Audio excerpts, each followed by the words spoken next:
find it to be religious a very difficult thing. Why for some of us, the whole entire world of mitzvah and halacha seems like a threatening ordeal to our regular lives. Oh, halacha cannot do that, because of halacha I can't do this, because of mitzvot I can't do that. Why is that? I mean, they were so-called promised that there is a great place of pleasure when you live life of Torah. So let me ask you a question. Where is this pleasure?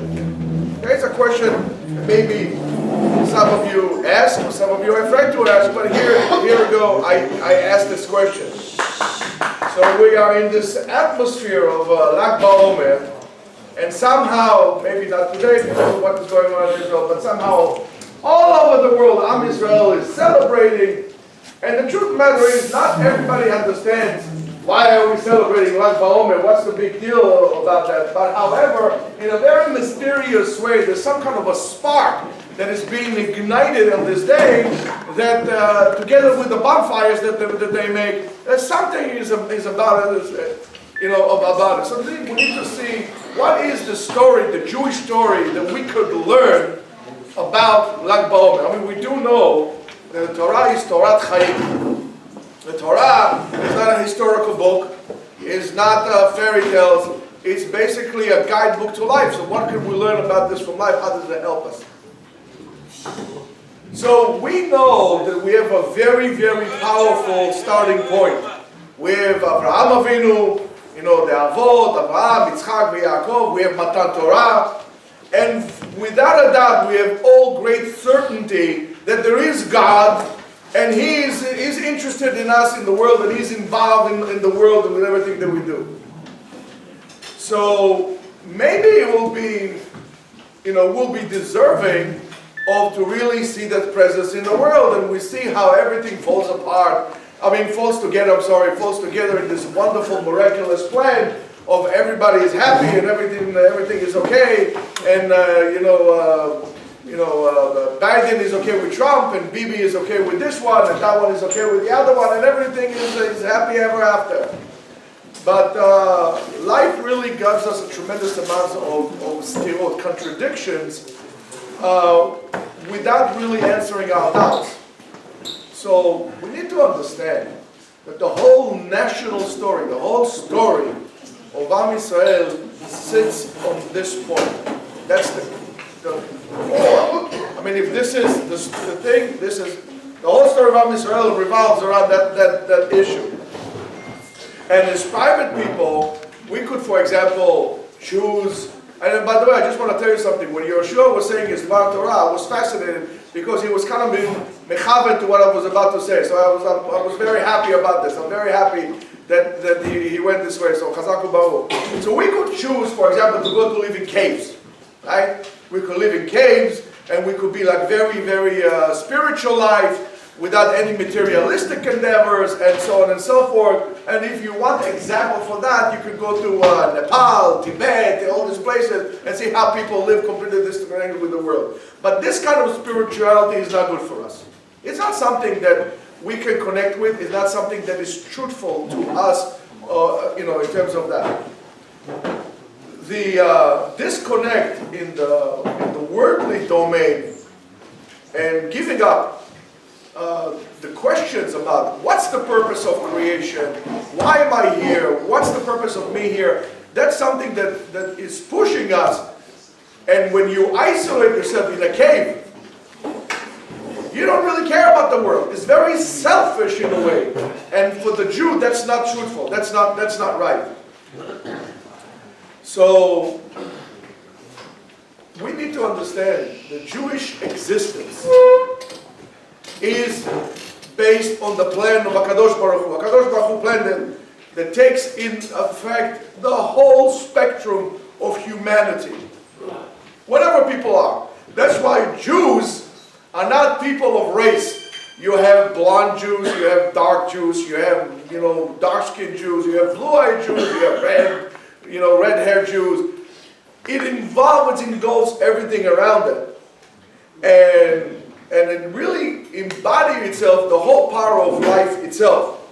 Now, inside of that Jewish awareness, there's a certain engine catalyst that works all the time to a goal, to a purpose, and the purpose is to the other meaning, to the deep meaning of why am I doing here, why am I doing what I'm doing, and so on and so forth. And that, in a way, is the proof of what we call the divine spark that is each and every one of us have.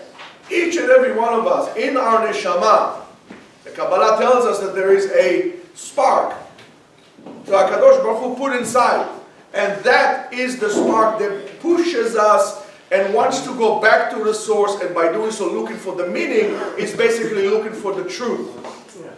And that's why we can't say, okay, that's why the concept of a Jewish guru, it doesn't work. Why? Because, and that's the wonderful thing. People always complain, oh, you know, you have 2 Jews, you have 5 opinions. And I say, why only 5? You should have more. That's good.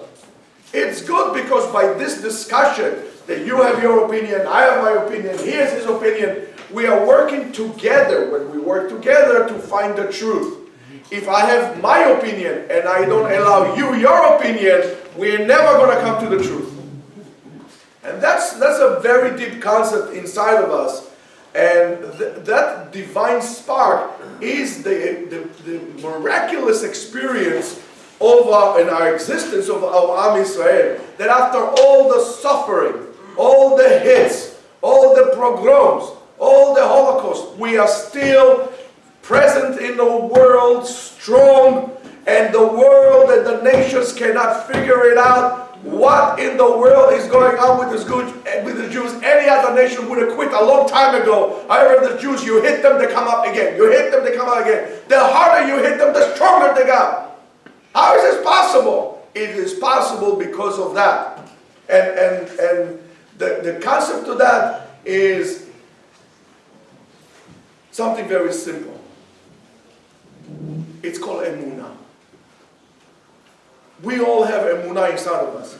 And this is how we remove all the doubts, right? How can I live, and so on and so forth. Once a person understands that whatever happens in the world, there is a purpose, and there is a reason, and there is a guiding hand in that, all of a sudden you understand that the mitzvot are not obstacles.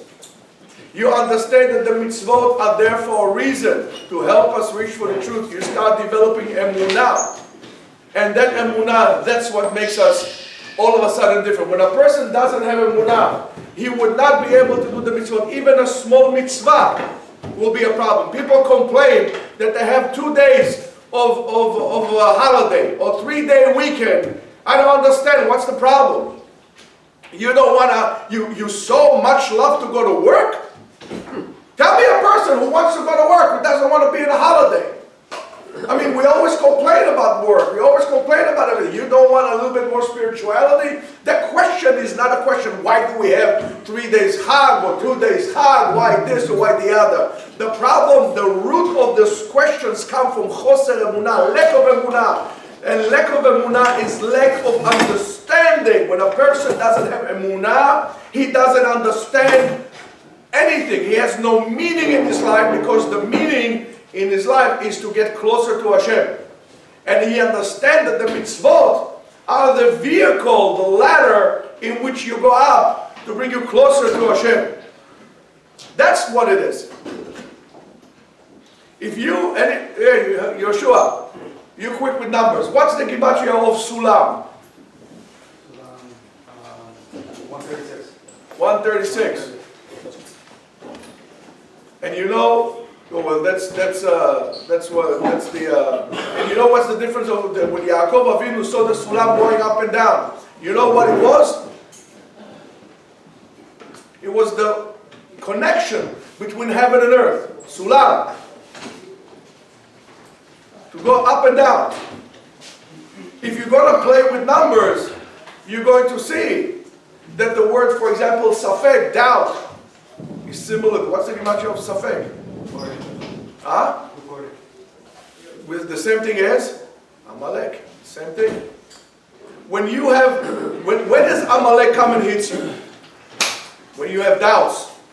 Amalek comes and hits you when you're tired, when you don't understand what I'm doing. If a person has a family and he understands that he needs to go to work, because he needs to provide for his children to put food on the table.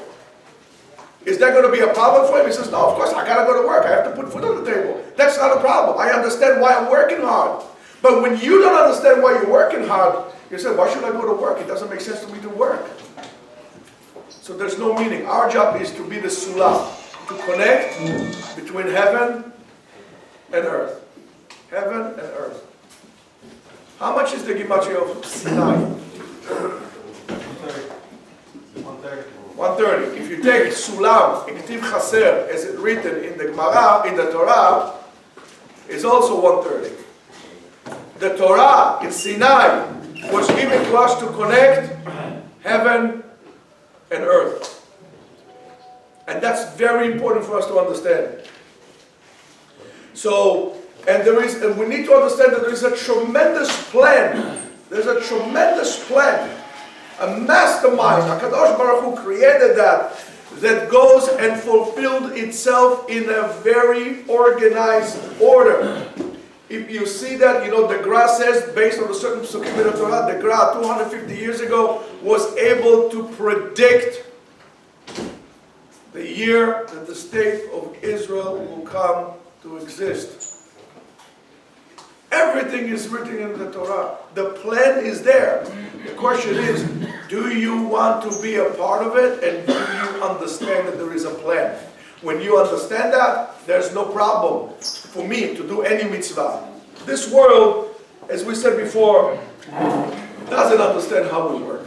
Sees us down, everybody tries to put us down, everybody hates us, and yet we don't give up. Jews don't give up. The world doesn't understand how is it that the Jews still dance in the streets, dancing with the Torah, making bonfires and so on and so forth. And if you look at the message that Judaism brings to the world, is really amazing. The genealogy of Jewish culture and nationalism in terms of Judaism is always dependent and always was dependent on passing on the torch. Being a Jew is not just a job or something you choose to be. It's a task. It's a way of life. You need to pass over the torch. And that has to do with passing up verbally the tradition that we have. Moral is also passing on the emunah. But it's not only the emunah, it's that. It's the combination between Torah shebe'al peh and Torah shebichtav. Torah shebe'al peh, Torah shebichtav. Torah shebichtav was given from Shamayim to connect to earth. Torah shebe'al peh connects the earth back to Shamayim. And we need to very understand. Now, before it's very dramatic, to see Am Yisrael took different roles. In the past, and I remember as a kid in Israel, Lag BaOmer was a holiday where the main figure was who? Rome! Me? No. Me?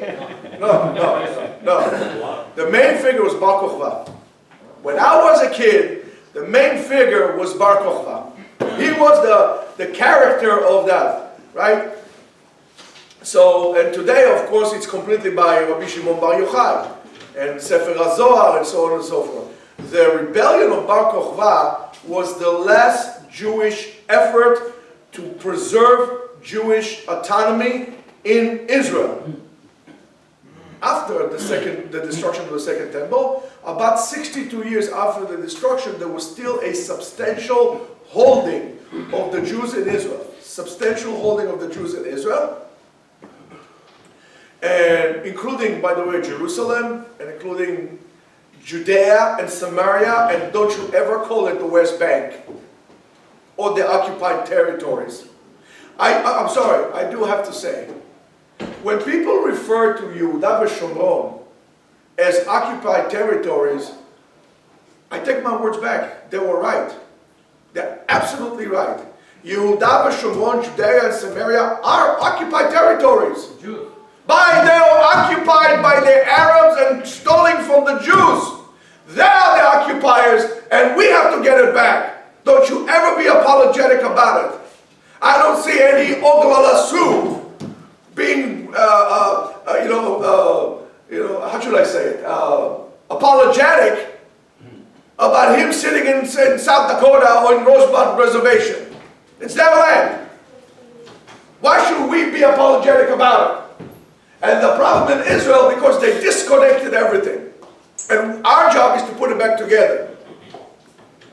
Now, at the time of that, the halachic creation was really flourishing tremendously, and the Agadah and so on and so forth, everything was, and this is the foundation of Judaism today, and Torah was still viable, and Judaism was still viable in Israel, and by doing so, that mysterious leader, Bar Kokhba, tried to revive that Jewish independence. Of course, there was a gamble on the whole entire thing. A gamble, either do or die, as they say.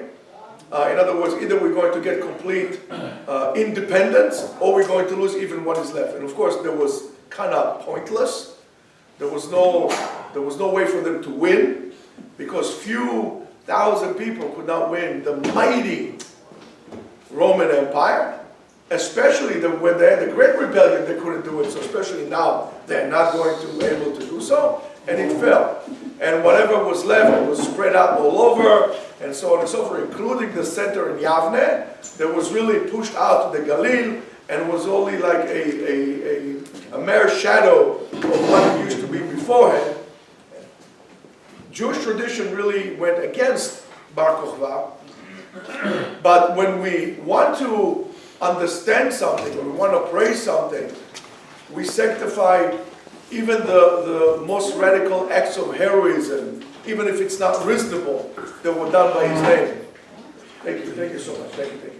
Not only death, and not death, which is the people we try to elevate, but also the value in which people were willing to give their lives. And that's why it was very hard for me to understand always why in the world, in Israel, they are always saying Metzada. People, a bunch of radical people that did crazy things over there, they all killed themselves and so on and so forth. Or Bar Kokhba, what he was doing to the people, he was leading them to destruction. But it's a sign for us of what people are willing to give their life for. The value of not the act, but the idea behind it. And that is something tremendous. There's something tremendous. There was a value which they were willing to give their life. Why? As much as any other hero makes it like this, it's all about not. It's the idea behind what are you willing to give? What are you willing to do? Why are you willing to sacrifice? And that's a question that we all ask. Our job now, we are the generation that it's dependent on us to hand it on to the next generation. The ball, the torch is in our hand. What are we willing to do for the Torah? What are we willing to do for Am Yisrael? Are we going to be able to hand our children and our grandchildren a torch or a stick that is dead? How much are we willing to take from our comfort and do what we know is the right thing to do? Are we willing to do that? Rabbi Shimon Bar Yochai, before he was born, his parents for a long time could not have children. His parents' name was Sarah, and of course his father was Yochai. That's why they call him Bar Yochai. His father's name was Yochai, his mother's name was Sarah. And the Talmud says, of course, there were great gzerot and decrees and so on and so forth. And one of the main gzerot was not to make new rabbis. They didn't want to make new rabbis. You're not allowed to make new rabbis. So, why did they do so? So the chain of passing the Torah would stop, chas v'shalom. Today, the rabbis that I'm standing here, we are a continuous link from Har Sinai, 127 generations. Are we going to be the last link, or are we going to be another link? So the Romans understood that. The Romans said, no more rabbis. And if you're going to make a rabbi, dead. As they say in Yiddish, ubit, It's like Stalin. Stalin. The same. Exactly. Exactly. Yes. Nothing changed. The same thing. Same thing. You become a rabbi, gone. Stalin would send them to a kolkhoz, and the Romans will kill him. Yes. Siberia. Vladivostok. 10 years left after dying, that's it. So Rabbi Shimon Bar Yochai, his Rebbe, was the second Rebbe of Rabbi Shimon Bar Yochai, was Rabbi Yehuda ben Bava. He was able to anoint or to have smicha for 5 different talmidim. So one of them was Rabbi Shimon Bar Yochai. So the Romans heard that they came to kill him, and he told the talmidim run. He was very old, he couldn't run, and they tortured him in most horrific way. I mean, really horrific way. They basically tore his body to pieces in a horrific way. So, but again, they were willing to give their lives for Torah. So, Rabbi Shimon, of course, went to the cave and so on and so forth, and his son, the same thing in Ki'in. Ki'in is near Usha, between Usha and they had, of course, the 12 years, without getting the why is the 12 years, Lefi Kabbalah, why 12 years, and then another 12 months. There is a reason why we use 12 years and 12 months. Well, a small reason is because he had to fix the dinim tkifim, the hard core dinim, which was 12 months, and then the dinim who are weak, it was 12 years, and there was the dinim, the weak one, was only for 12 months. So that's, without getting into this, maybe next week we'll make a shiur about Kabbalah, but that's basically, so therefore, and of course, he came and Yahweh helped them and so on and so forth until the emperor died, and together with the emperor's death, the Xerah went out and Rabbi Shimon was able to go out. But we need to understand why when Am Yisrael is united, there is peace in the world. If you see it, every time Am Yisrael is united, there is peace in the world. And the reason is the combination between Rabbi Shimon Bar Yochai and Bar Kochva. And the connection is between lighting the bonfires. When they started the mered, the rebellion of Bar Kochva, they signaled to one another by lighting bonfires. I mean, Lag BaOmer never falls on Rosh Chodesh. Never falls on Rosh Chodesh. Still, the Jews, when they were able to give the messages, they used bonfire. Just like the Indians would smoke, we use fire. Smoke signal, we use fire. So they signal to one another through the bonfires. There is a part in the Gemara, which we read in the Haggadah of Pesach, Maaseh Rabbi Eliezer, Rabbi Azariah, Rabbi and so on and so forth, Shayu Mesuvim b'Bnei Brak, right? And according to the legend, those Rabbanim, Rabbi Elazar, Rabbi Eliezer, Rabbi Akiva, and who? We'll get to Rabbi Tafon. Rabbi Yehoshua. All these names are about hope. Akiva the Mashiach, Yehoshua, Yeshua, Eliezer, God help, Eleazar, God help me. And they were discussing the rebellion. שבאו רבותם ואמרו רבותינו מהם, אמרו רבותינו, הגיע הזמן קריאת שמע של שחרית. It's time to get up and start the rebellion. עד שבא רבי טרפון, he mixed it all up, and he went on. So, the concept of the combination of that fire, both fires, the fire of the rebellion, that's what we were kids, we used to play with bow and arrow. In Israel, we used to make for Lag BaOmer, we used to make bow and arrow, and we used to shoot the bow and arrow into the fire. And why is that? Because that's Bar Yochai. But things in Israel change, and now we need to put down the fire of Bar Kochva, and we need to bring the fire of Rabbi Shimon. Why Rabbi Shimon with the fire? Because the Zohar tells us a story. When Rabbi Shimon died, the whole concept with the fire came, there was great light and so on and so forth. I can tell you a lot of stories about this, but right now, no. We're going to continue. We light the candles for a person who is niftar, because it tells us it's a tremendous chut for the person. The neshama feels good when we light the candles for it, because the fire represents the fire of Torah. The only reason why Bar Kochva did this is because the Torah was viable. So we light. So Rabbi Shimon brought so much light to this world. So instead of just a candle, we make bonfires. But beyond that, the bonfire symbolizes the combination between the two.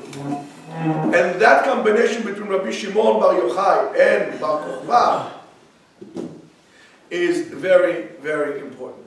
The Gematria of Shem Hashem, Yud Ke Vav Ke, is 26. We all know that. But why 26? Why not 25? Why not, why 26? I'll tell you why 26. We all know that 26 divided by 2 is 13. That's it this over time. I'll tell you now a big secret. The Gematria of 1, Echad. The Gematria of 1, Echad. The Gematria of love, Ahava, is 13. When we teach a child bar mitzvah, the first mitzvah that we teach them is to love God. Ve'ahavta. Hashem Elokeinu Hashem, Echad. Ve'ahavta, Ahava, love and one is the same thing. Love by Jewish people is different than by the Goyim. So when you take both parts, when you take the Rabbi Shimon on one side, and you take Bar Kochba on the other side, and they live together in harmony, as one, you get 26. You get 26, and that's with the combination between the Safra and the Saifa. We need to understand, and we could, of course, take it forever for many different ways, but we need to understand that one can be very amazed by the intellect of the Jewish literature that we have, and so on and so forth. But if you really want to renew ourselves, if we really want to live with power as Jews, not just apologetic, strongly as Jews, we need to understand in that secret that it comes much deeper than we do. That's in the secrets of the Torah. That's why anybody who disconnects himself from the Torah, it could be even a brave soldier, a super soldier. You disconnect yourself from the Torah, you disconnect yourself from Am Yisrael.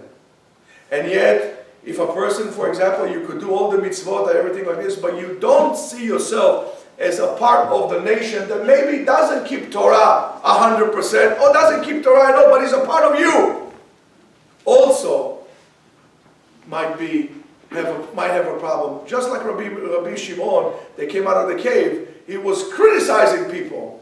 And then HaKadosh Baruch Hu says, Habibi, you got to go back in. So what do we learn from this? We need to learn from that we need to be melamed zchut. We need to speak in favor and to understand every single Jew. Point! Not if he has a long beard, not if he has a short beard, not if he doesn't have a beard. He is a Jew. I need to find the zchut. That's what we said. Afilu reikanim shebehem meleim mitzvot karimot. Even so-called empty Jews are full of mitzvot. We should not be the judges. There is only one judge. It's HaKadosh Baruch Hu. Our job is to put this together, and when we bring it together, this is the kavod of HaKadosh Baruch Hu. When you have a father, and he has 2 children, and the children fight with each other all the time, who gets disgraced? The father. So look at him. Can't even have his children get together. But when you have, let's say there could be doctors and lawyers, but they don't fight, they fight together. And then you can have a person, they have 2 children, they're not so smart, they're not so successful, they do what it is, but they get together with one another. They love one another, they respect one another. That is all of us. Hey, look at him, what a beautiful family he has. The unity is very important. That's why when Rabbi Shimon Bar Yochai revealed to us the Zohar, he did not just teach us the Torah, he taught us the secret to the Jewish soul, to find meaning and to find togetherness with Am Yisrael. So I really hope that this place, with your help, with each and every one of you's help, will be the core in which unity and Torah would spread, and we will spread the word out to the world. And we call it Mitziot Titzeh Torah, and I'm going to tell you Etzion Titzeh Torah. Shabbat Shalom and Chag Sameach to everybody.